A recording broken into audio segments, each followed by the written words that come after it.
मिल गई। गुरुजी की संजीवनी बनाने की संपूर्ण विधि मुझे मिल गई। 5000 साल पुराना दिव्य खजाना। अद्भुत, अद्भुत।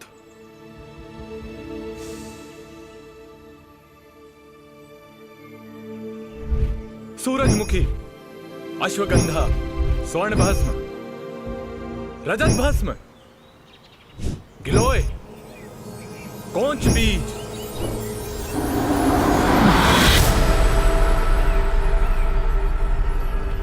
जाओ। संजीवनी पूरी दुनिया की जड़ी बूटियों का एक संगम है। ये इंसान को मौत के मुंह से वापस पिला सकती है। अगर कुछ दिनों तक इसका सेवन कर लिया जाए तो ये इंसान को लगभग अमर बना दे। अद्भुत। अगर मैंने ये संजीवनी बना ली तो शायद गुरुजी की दृष्टि में मेरा थोड़ा सम्मान बढ़ जाएगा।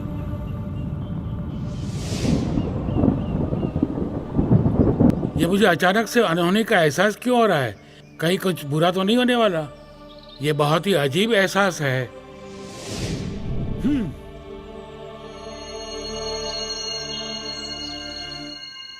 अब इस पवित्र संजीवनी को इस दिव्य अग्नि में पकना होगा जिसमें ब्रह्मांड की सभी शक्तियां शामिल हैं।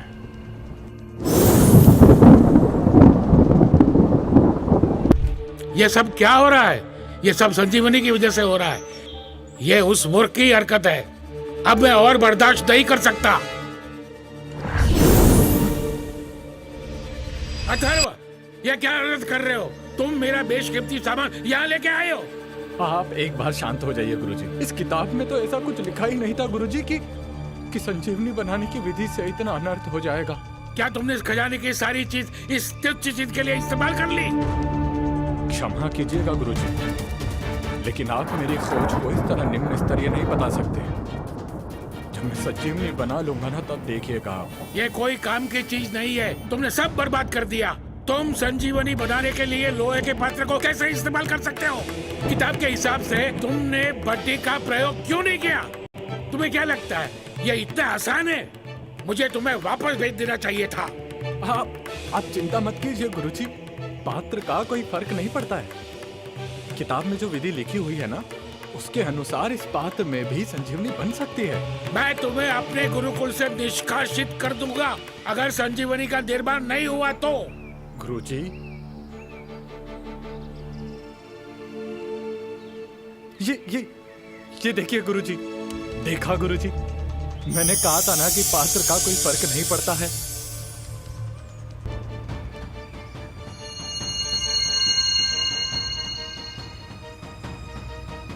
असंभव।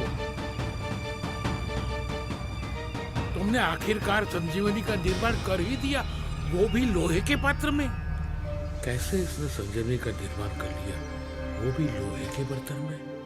भगवान, अब क्यों इस उद्दंड पे अपनी कृपा रखते हो? हमारी तरफ भी देख लो थोड़ा सा। गुरुजी, अब तो आप मुझे गुरुकुल से बाहर नहीं निकालेंगे ना?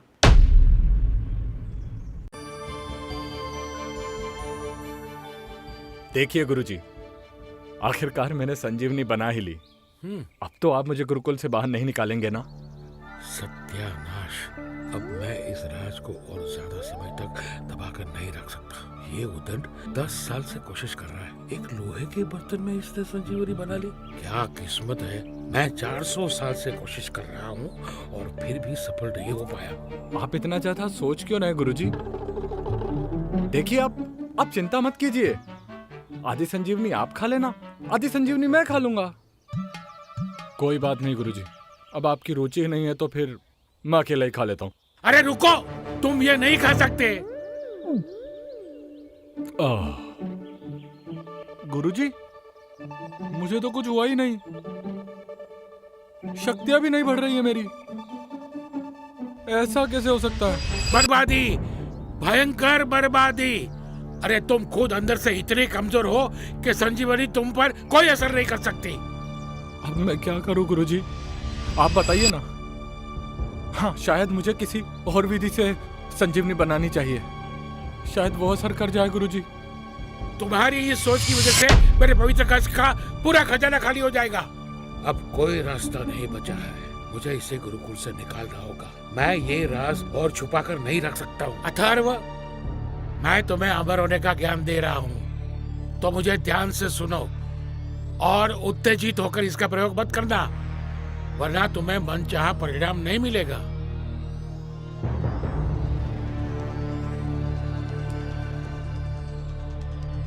ये तो बहुत ही ज्यादा योग्य है, और अगर इसने कुछ समय में ही संजीवनी का निर्माण कर दिया और उसके सेवन से ये अमर हो गया, तो ये तो अहंकारी हो जाएगा और अपने पद से भटक भी जाएगा। इसलिए मैं इसे वक्त रहते ही बता दूंगा कि इसमें संजीवनी के निर्माण और सेवन की योग्यता नहीं है। मुझे इस उद्दंड को गुरुकुल से निकालना होगा। अथर्व, तुम 10 साल से संजीवनी बनाने की कोशिश कर रहे हो, लेकिन तुम इसमें सफल नहीं हुए। अब मैं तुम्हारी आखिरी परीक्षा लेना चाहता हूँ।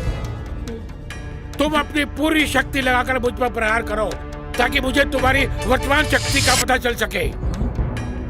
और अगर अब भी मुझे ये लगा कि तुम में पर्याप्त शक्ति नहीं है, तो तुम ये गुरुकुल छोड़कर जा सकते हो। देखिए गुरुजी, मैं इस गुरुकुल से बाहर नहीं जाना चाहता हूँ। आप तो मेरे गुरु हैं ना। इस संजीवनी को बनाने के लिए मैंने 10 साल तक प्रयास किया है, और मैं आप पर प्रहार नहीं कर सकता हूँ गुरुजी। जैसा कहा गया है वैसा करो अथर्व। ठीक है गुरुजी, आप कहते हैं तो मैं अपनी शक्तियों का प्रदर्शन करता हूँ आप पर। लगा लो अपनी पूरी ताकत अथर्व। ये तो बहुत ताकतवर हो गया है, कहीं इसके हाथों मेरी जान ना निकल जाए। गुरुजी, मैं गुरुकुल छोड़कर कहीं नहीं जाऊंगा।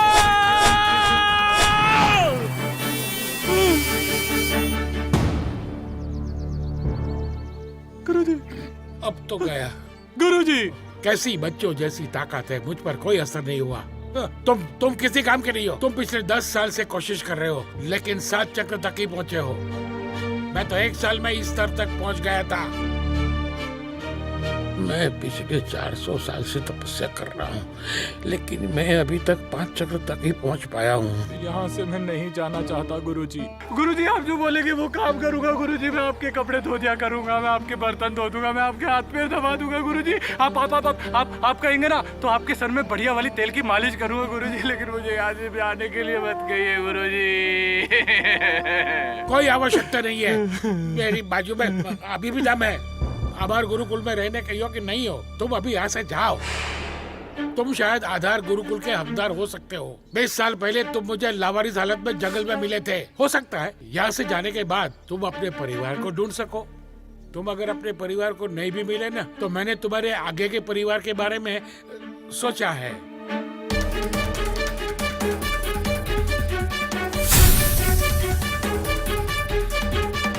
यह विवाह का प्रस्ताव ले जाओ। हो सकता है कि तुम इस प्रतिभाशाली कन्या का दिल जीत सको।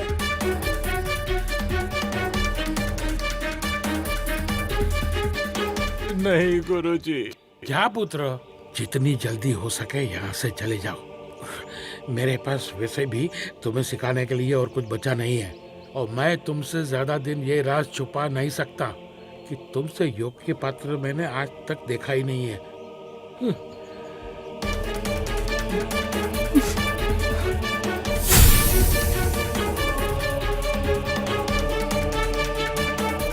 ये रही तुम्हारी अमानत। ये खंजर तुमने अपनी मेहनत से कमाया है। गुरुजी, यहाँ पर मैंने 20 वर्षों का समय बिताया है।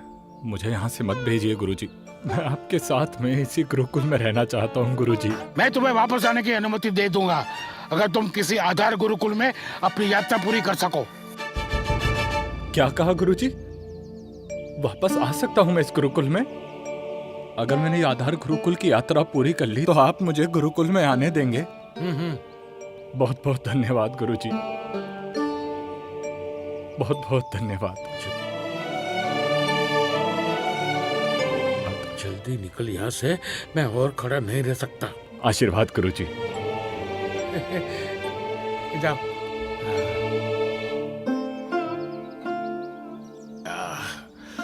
इतना जोर से बाहर। इतने सालों में मैंने अच्छे अच्छे लोगों की बत्ती बुझाई है, लेकिन आज मैं ही बुझ गया।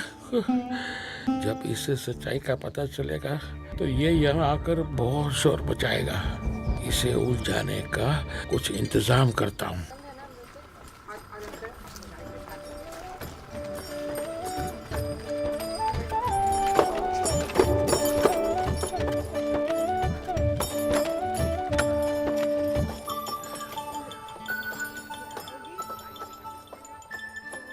आज से पहले तो कभी इसमें कोई हरकत नहीं हुई, लेकिन ये आज अचानक से क्यों चमकने लगा है?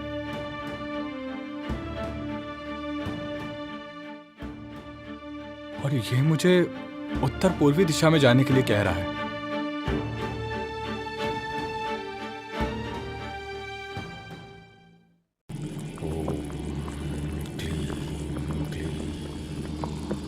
ओम क्लीम स्वाहा। बेटी, तुम मेरी दौलत के 50% के हिस्सेदार हो और मेरा बेटा 50% का हिस्सेदार। और अगर तुम मेरे बेटे को खोज नहीं पाई तो तुम मेरे दौलत के पूरे हिस्सेदार बनोगी। मुझे कुछ नहीं चाहिए पिताजी, आप भरोसा रखें, मैं आपके बेटे को ढूंढ लाऊंगी।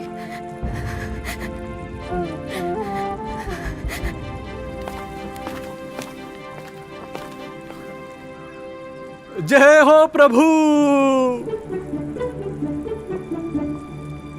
आप किसी भगवान की तपस्या में लीन है ना? आपको देखकर तो लगता है कि आप शंकर भगवान की तपस्या कर रहे हैं, है ना? ये क्या बकवास कर रहे हो नगेंद्र? अरे अरे अरे अरे, उठिए मत आप। मजाक नहीं कर रहा हूं मैं। तो अब इनका रूप इस तरह से देखा तो मुझे लगा कि ईश्वर की तपस्या में लीन होंगे। बीमार इंसान और रूप धारण करने वाले में तुम्हें कोई फर्क दिखाई नहीं देता? अरे तो अगर ये बीमार है तो फिर ये अगरबत्ती क्यों लगा के रखी है आप लोगों ने? देखिए, आप मेरी बात मानिए, ये अगरबत्ती ना केवल कुछ देर के लिए सुगंध देंगी, उससे ज्यादा कुछ भी नहीं कर पाएंगी। और इन्हें देखकर तो मुझे ऐसा लगता है कि अगर शीघ्र ही इनका इलाज शुरू नहीं किया गया तो ये कुछ ही समय में हमें छोड़कर चले जाएंगे। ये इलाज ही चल रहा है मूर्ख। बाबा अगरनाथ की अगरबत्ती अधमरे को मरने से रोकती है, जीवित की आयु और शिष्य की योग्यता बढ़ाती है। इसमें से आध्यात्मिक धुआं उठ रहा है। ये भले ही आखिर में इन्हें ना बचा पाए, लेकिन जब तक है मरने से रोकेगी। बढ़ा के दिखाना चाहते हो? चालबाजी। गुरुजी तो कहते थे कि ऐसी अगरबत्तियां बेकार है, क्योंकि मेरे जैसे कम योग्यता वाले अनुयायी भी इसे बना सकते हैं। अभी इस बात को यहीं खत्म करता हूँ। ठीक है, हम इस वक्त इस बात को नहीं करते हैं। देखिए, इनके लकवाग्रस्त शरीर का इलाज जल्द से जल्द शुरू करना होगा, और अगर ऐसा नहीं किया गया तो ये कुछ ही क्षणों में हमें छोड़कर चले जाएंगे। ज्यादा छेड़ा तो तुरंत प्राण निकल जाएंगे। अरे आप चिंता मत कीजिए महाशय। देखिए, मुझे कुछ विधि आती है। उस विधि से जब मैं इनका इलाज करूंगा, इनके शरीर में चेतना भी बनी रहेगी और इनका लकवा भी दूर हो जाएगा। रुको। ये विधि मैंने किताब में पढ़ी है, जिसे सिर्फ अमर गुरुकुल के शिष्य ही कर सकते हैं। तुम्हें ये सब कैसे पता? वो दरअसल में नहीं, गुरु गंधर्व तो उच्च स्तरीय योग्यता रखते हैं, लेकिन मेरी योग्यता का कोई स्तर नहीं है।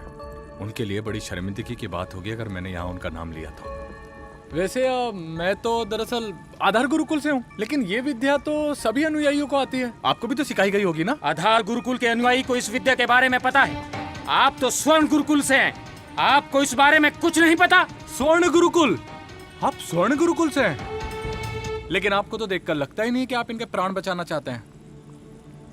अरे श्रीमान, क्षमा श्रीमान, मैंने आपकी मालकिन को पहले बता दिया था कि मैं अपनी दीक्षा बीच में ही छोड़ चुका हूँ। देखिए, मेरी परिस्थिति समझिए। आप तो दयालु हैं, आपको तो पता है कि मैं दिन में क्या क्या करता हूँ और रात को क्या करता हूँ। आपसे तो कुछ नहीं छुपा। देखिए, मैंने अपनी दीक्षा पूरी की है और मैं आपको यकीन दिलाता हूँ कि मैं इनकी जान बचा सकता हूँ।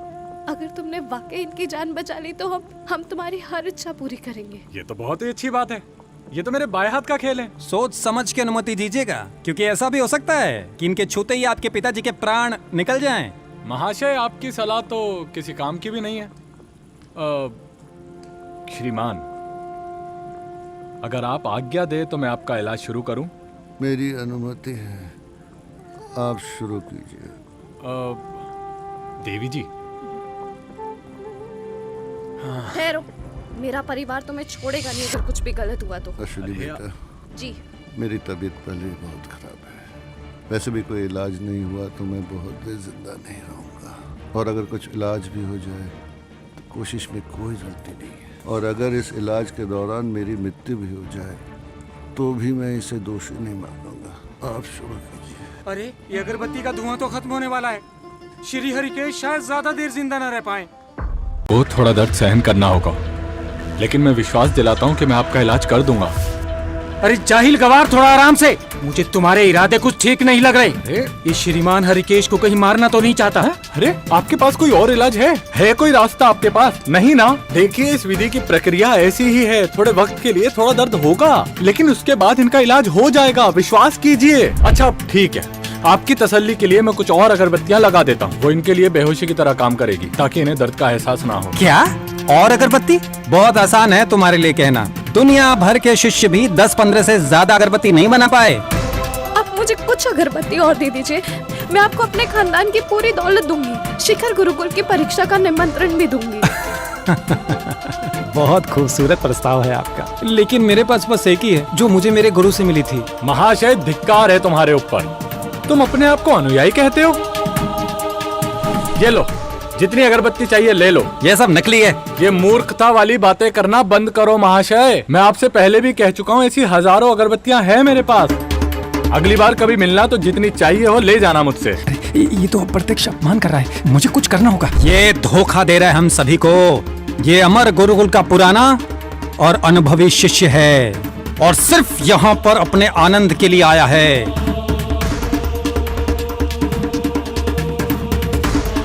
रुको, आप मुझ पर विश्वास रखिए, इनका इलाज हो जाएगा। कहिए इनसे। नागेंद्र, श्रीमान,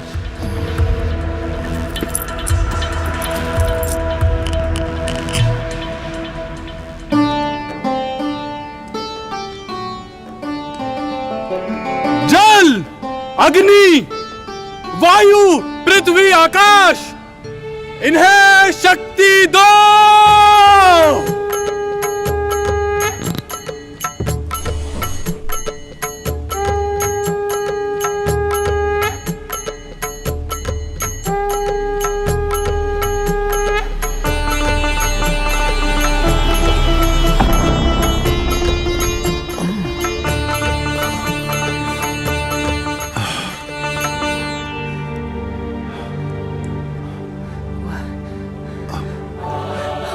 अद्भुत बेटा, मैं ठीक हो गया।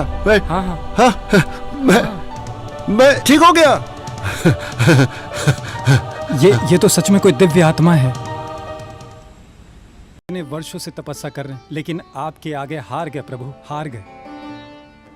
आपने वो कर दिखाया जो बड़े बड़े तांत्रिक नहीं कर पाए। आपने तो एक मुर्दे को जिंदा कर दिया। दिखते तो आप बिल्कुल नौजवान हैं, पर अनुभव में बड़े बुजुर्ग सब आपसे पीछे हैं। आप कितने हजार सालों से इसका अभ्यास कर रहे हैं? आपकी उम्र क्या होगी? 2000 साल?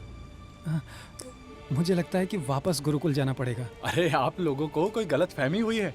मुझे तो मेरे गुरु ने ही गुरुकुल से निकाल दिया है।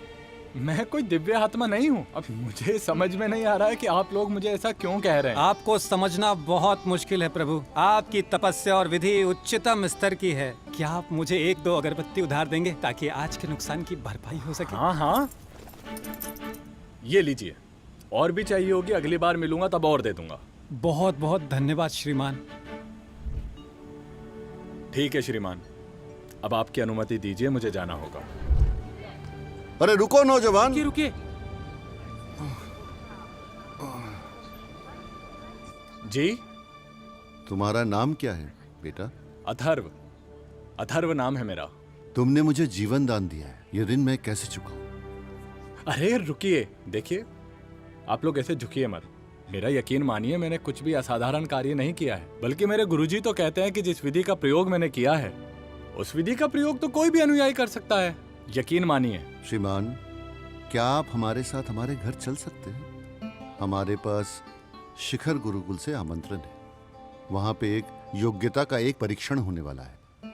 योग्यता के अनुसार वहाँ पे लोगों को दाखिल किया जाएगा। मैं चाहता हूँ कि आप भी उसमें शामिल हो। क्या पता आपको अमृत मिल जाए। मैं जरूर आऊंगा श्रीमान। अमृतत्व चाहे मिले ना मिले, शायद कोई अपना मिल जाए। अवश्य।